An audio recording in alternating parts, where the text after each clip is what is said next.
Welcome to the Tree Surgery Podcast. My name's Henri Ghijben, and I have been in the tree surgery industry for 22 years now, and 18 of that I've been running an art firm, HRG Tree Surgeons. This podcast is going to be documenting my journey from then to now, and also my journey moving forward. We're going to be talking about different jobs that have happened, different challenges, highs and lows of the day-to-day of running an art firm. We're going to be interviewing team members, other business owners, and also doing some recording on site on some of the big commercial, big takedowns, big crane jobs, big kit sites. We're going to be bringing you everything to do with tree surgery and running a tree surgery business. I started this podcast quite a while ago now, and I've not remained consistent with it. I've got so busy with my day-to-day life, running HRG Tree Surgeons, running the business mastermind and the business courses that we deliver, got me so busy that I ended up not giving the podcast the time it deserved. And I've had lots of feedback from you great guys in the industry saying, Henry, when are you doing another episode? Really enjoyed listening to them. So what I've actually decided to do now is I'm relaunching the podcast. We are going to be doing this fortnightly.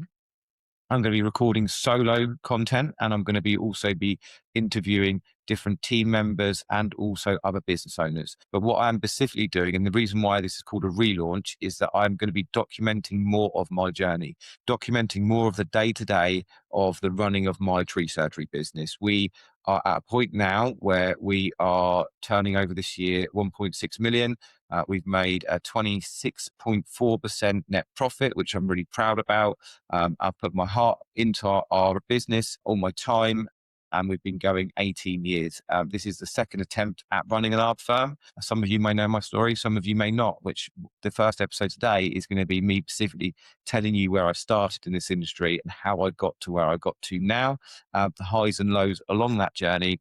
And then for future episodes, we're going to be documenting the day-to-day challenges, the ups and downs. So what we're going to be doing is we're going to be maybe going out on site on some of our bigger projects and getting some videos and recording out on site. We're also going to be recording in here when I've got a specific business challenge that I've had and I've overcome. I'm going to be basically documenting my journey of running a 7-figure tree surgery business. It's the real, there's no fluff, no bullshit. It is going to be me telling you guys the day-to-day of running an art firm, which I'm sure a lot of you are already in the middle of, but I thought it would be a good idea for me to be able to share it with you guys, share the things that I do and how I get over a lot of the obstacles. And hopefully that's great use and value to you and the whole of the industry as a whole. So at the end of the day, we're in it together, and I believe a rising tide raises all ships. One of my main jobs, missions is to help this industry grow, help this industry grow in value, in money coming in wages for our teams, the whole place grow, and we can actually create businesses that not about creating businesses that are massive. Everyone's got loads of teams. But the reason why I love businesses is because it's not all about having 20 teams and having all the bling kit. It's about going, I'm going to start a business. I know I'm going to have to work hard. I know I'm going to have to put a lot of effort, a lot of sacrifice into it. But I want to start a business because I want to have more time. I want to start a business because I want to be able to move around the world, or I want to be able to nicely when I'm older. So I want to be able to do it so I can work 3 days a week, so I can spend 2 days a week with my family or playing golf or whatever you like. There's a lot of sacrifice, a lot of hard work that comes into business. And I actually pains me a lot. I see is a lot of people who are working 80, 90 hours every week. They feel like they're in a hamster wheel and they're never getting closer to what they want. And I don't believe that's the way business should be. Yes, business is hard work. It's going to be stressful. You're going to need resilience, but a business should work for you. You not be working for it on a low wage and sometimes the lowest paid person in the business. Trust me, I have been there. So let's take you right back to the beginning. As I say, some of you guys might know this, some of you might not. But when I was younger, my parents ran a hotel and restaurant. They then sold that and bought another restaurant. And my dad then bought and sold houses. And he was always basically a one-man band businessman. And from a very young age, I wasn't academic. I used to get in a lot of trouble at school. I used to get suspended a lot. I was not the best behaved kid. I left school with no GCSEs, literally failed everything, 3 E's, 3 F's and 3 U's. I went to the school prom and got most likely to go to jail award. So the the world wasn't lining up for me at the age of 16. It wasn't looking good. And that's why I always want to put context into where people get. One of the negative mindsets I see in this industry is that people say, oh, well, you need money from mummy and daddy, or you need a bit of luck, you need this, you need that. It's all right for some kind of attitude. But actually, what I want to really explain is you don't have to have anything to be successful in this industry. I left school with nothing. My parents weren't wealthy. They didn't have loads of money to throw at me. I went and left school. I went and did various different jobs, ended up in an office somehow, did customer service, did car sales, did recruitment, and I just hated it. I was always staring out a window. One thing my dad said to me is when I failed my GCSEs, he said, son, don't worry. Just make sure you work hard, you're committed, and you never give up. So I went out and worked hard. It's one thing I could do was worked hard. Maybe not in my sort of late teens, because I used to like going out raving. I love drum and bass, so I'd be out going out raving. Maybe I didn't have the right work ethic then, but by the time I got into my early 20s and I became a tree surgeon randomly, I left work in an office. One of my best mates from school, Toby, phoned me up and said, Henry, my boss has got some jobs going. Do you want to come and do it? I was like, what is it? He's like, climbing trees. And I was like, what, you actually get fucking paid to climb trees? He was like, yeah. And I was like, I'm in, I'm there. So I went and did that. It was a hell of a shock to the system, going from an office job to being a tree surgeon. I remember for the first 6 to 12 months, my eyes were stinging. I literally fell asleep in fully clothed every night. It battered me. I remember thinking, this is hard, but I loved it. I loved being outside. I loved having the opportunity to climb trees. I loved the banter. I loved everything about it. Apart from it was really, really hard work. And over the next 3 or 4 years, I worked in London. I came back down to New Forest from where I'm from.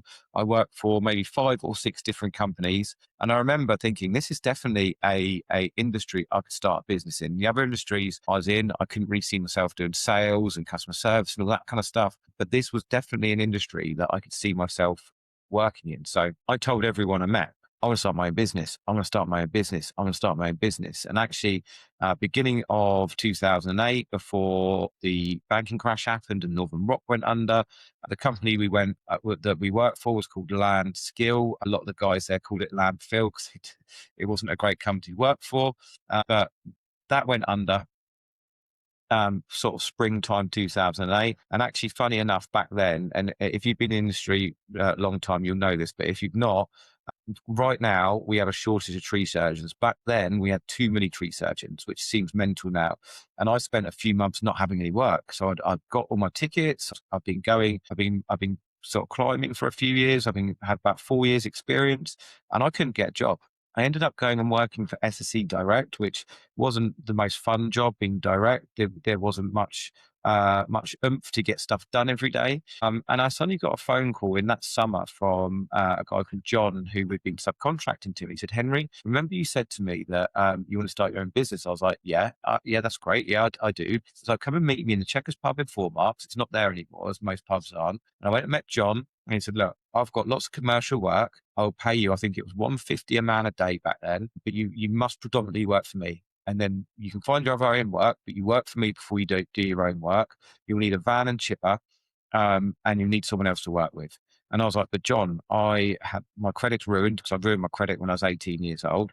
I don't have any money. My parents, as I say, didn't have money, so they couldn't hand me out money. I had nothing, no money to start a business. I had a few chainsaws I'd acquired, a climbing kit, and that's all I had. And in the end, this guy who I'd only known for, I don't know, a year, said, look, I will get a loan out from the bank for you. You will have to sign an agreement between us and you will need to pay me back every month out of the work you do. And I was like, wow, okay, this is a great opportunity. So yeah, maybe I did get a bit lucky there, that right place, right time. But also I worked hard, and you make your own luck sometimes. If you don't work hard, then you might not find that luck comes to you. So then on the journey, I went working for John. Northern Rock then crashed and had a year where we had the worst recession ever. Fortunately, I was living with my wife in a bed sit, and we were paying 40 quid each a month, all bills included. And I was still like my party lifestyle. I was going to festivals, whatnot. And we managed to just sort of get through with doing a day here, 5 days here, bit of cash, whatever. And we managed to get through the next year or two. And then in 2011, I got married to my wife, who I'm still with now, fortunately. 22 years, we've been together, 15 years married. And we started to grow the business, and we could manage to get on to a utility contract. That went really well. We then managed to get direct on with them. And before I knew it, we had 5 staff, 10 staff, 20 staff, 30 staff, and the business just blew up. And we grew quickly. And I worked my arse off. I remember doing 80, 90, 100-hour weeks. I remember when we got ARB associated sitting in an office, and I'm not academic. And I remember thinking to myself, I got into tree work to not be in an office, and now I'm spending all my time sat in an office. What has gone on here? And a lot of you guys who started businesses will be able to relate to this, because we get into tree surgery because we love climbing, we love the job, and in the end we end up back in an office somehow. So I grew this big business and things were good. We were making money. I was working hard, but we bought our first house. I managed to buy a kit car, a Unimog, all this fancy kit, all the Insta dream of all this great kit, bales, mulchers, mute skippers, the lot. And I was loving life. I thought it was brilliant. I was working really hard, but there was a few fundamental things that weren't happening. I was winging it all the time. I remember in the office, people would say, what are we going to do about this problem? And the girls in the office or the guys in the office would be like, don't worry, Henry will know what to do. He'll just wing it. And I was winging it for a long amount of time. My dad gave me that great advice: work hard, be determined, be committed.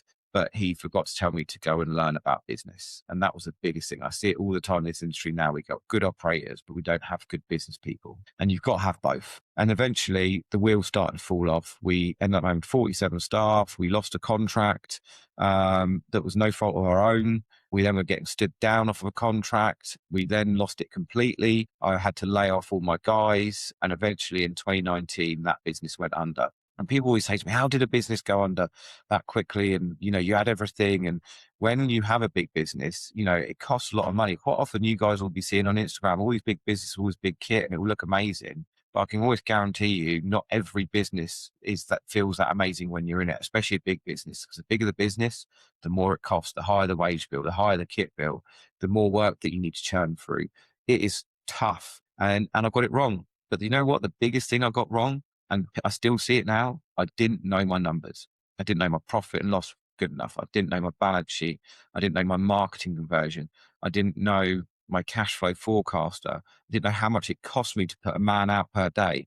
I mean, now you've got AI, and I do everything on AI. I put all of everything from QuickBooks, I just export into AI, and it's like a financial director for me. It tells me all of the hidden things I need to know: where to stop spending money, where to make more money, what to dump, what not to, what. But if you don't know your numbers, if you're listening to this podcast and you're thinking, okay, Henry, I've heard this story before, but you're still not on a monthly basis knowing your profit and loss, not knowing your cash position, not knowing what it costs you to run your business on a monthly basis, what your break even is, on a daily basis, on a weekly basis per man, how are you ever going to know how to price a job? How are you ever going to know if you're making profit? How are you ever going to get out the hamster wheel and get more time, employ more people, so you can have a day off a week, so you can never miss a school run or your kid's sports day, or go and do whatever it is that you want with your life? That is the point of business. So it all went wrong. I hated the industry for about a year. Genuinely, I hated the industry. I remember thinking there's got to be easier businesses. And if I learned all this stuff in tree surgery, there's got to be an easier business I can apply to. And I actually went and started 3 or 4 more businesses, because I don't know why. I just thought that there'd be easy ones. And I got a team to run my tree surgery. So I rebuilt it over a couple of years. It was hard graft. Rebuilt it, got it back up to 6 teams from going down to 2 teams after it all went under. Started other businesses, and I can tell you now, every business is hard. People think that and I still speak to them now, there must be an easier industry than tree surgery. Business is hard. If you don't understand the fundamentals of business, you will go into another industry and work like a dog, and you'll just have a different set of problems. So we did Airbnbs, hard work again, different set of problems, weekends, evenings, guests, landlords, homeowners, all sorts of challenges, different to tree surgery, completely different set of challenges, but it was still hard. The margins are still difficult to make sometimes. So we then, after the business went under, we restarted. We went again. I started all these other businesses, and then, as I say, I had these real negative mindsets. I thought there was no money in tree work, that the industry was dead, that that this wasn't industry for me. And actually, it was all down to the fact that I was upset that I'd fucked up. And one thing I learned through that whole process is you have to hold yourself to account when things go wrong. You cannot blame anyone else. You can't be in denial about it. You can't make excuses, because otherwise you'll do the same thing over and over again and expect a different result. Holding yourself accountable is really difficult, because you've got to stare down a barrel of defeat and say, I was running the ship. I was the one that made the decisions. I was the one that overspent. I was the one that didn't know my numbers. I was the one that employed too many people. I was the one that grew too quickly, didn't put enough, didn't put all the money back in, but just kept growing and growing. We were always growing over a 4-year, 5-year period. We were always growing. The problem with always growing is you don't have any cash, because all your cash is going into buying more kit, buying more bands, buying more climbing kit, buying more saws, straight back in, straight back in. You have to have a time where you plateau and put money in the bank. Knowing your numbers. Knowing your numbers is the most important thing.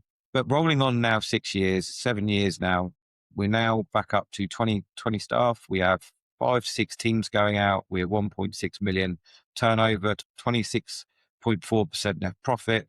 I do the school run 8 or 9 times. I've got my kids I absolutely adore. I've got Esme and Ned. Esme's 10, Ned's 7. I don't miss a sports day. I don't miss any of their tournaments. I don't miss anything, because my number one priority is family. Family first. We have a rule at HRG, family first. And that's what I want out of business, is time. I still work hard. I've got a great routine. I'll get up at 5 in the morning. I plan my day. I go to the gym. I come home, I have breakfast with my kids, and then I go out and work for the day. I've done the most important things in the morning. I've looked after myself, my mental health, and also I've seen my family. I then work probably 5-6 hours during the day. I then sometimes work in the evening on my laptop once the kids are in bed.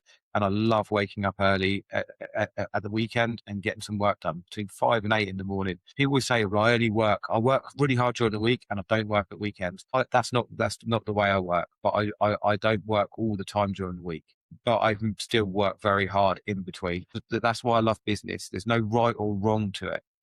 But I really enjoy my life, and that's why I've started this podcast again, because I want to document it, because business doesn't have to be, it's always going to be hard. It's always going to be challenges. Yesterday I had a long day. My head was fried by the end of it, but actually there is money to be made in this industry. You can create a great business. You can look after people.